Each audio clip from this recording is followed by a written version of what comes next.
सांसद विष्णू पाटील यांनी सांगलीतील शक्तिपीठाला पुढे नेण्यावर प्रशासनाला गंभीर सवाल केला आहे.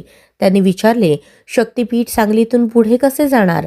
पाटील यांचे म्हणणे आहे की प्रशासनाने शक्तिपीठाच्या विकासासाठी योग्य योजना करणे आवश्यक आहे. तसेच त्यांनी यावर प्रशासनाच्या कारवाईला विरोध केला आणि त्याला तातडीने ठोस उत्तर देण्याची मागणी केली. त्यामुळे सांगलीतील राजकीय वातावरण तणावपूर्ण झाले आहे.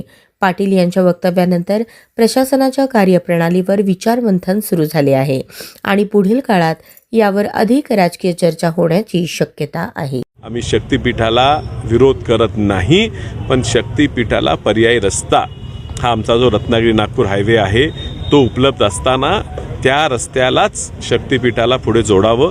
सांगली जिल्ह्याच्या खानापूर तालुक्यातून लोक शेतकरी जमिनी द्यायला तयार आहेत. त्यामुळे जिथं ज्यांची तयारी आहे तिथं जमिनी घ्यावेत. मला अजून कळलेलं नाही की जर कोल्हापूर जिल्हाच वगळणार असाल तर शक्तिपीठ सांगलीवाडीपर्यंत नेऊन तिथून पुढे नेणार कसा? तो कोकणात जाणार कसा? मग तो कोल्हापूर जिल्ह्याच्या वरनं नेणार आहेत का तिथपर्यंत गाड्या नेऊन पुढे विमानाने नेणार आहेत हे मला कळलेलं नाही.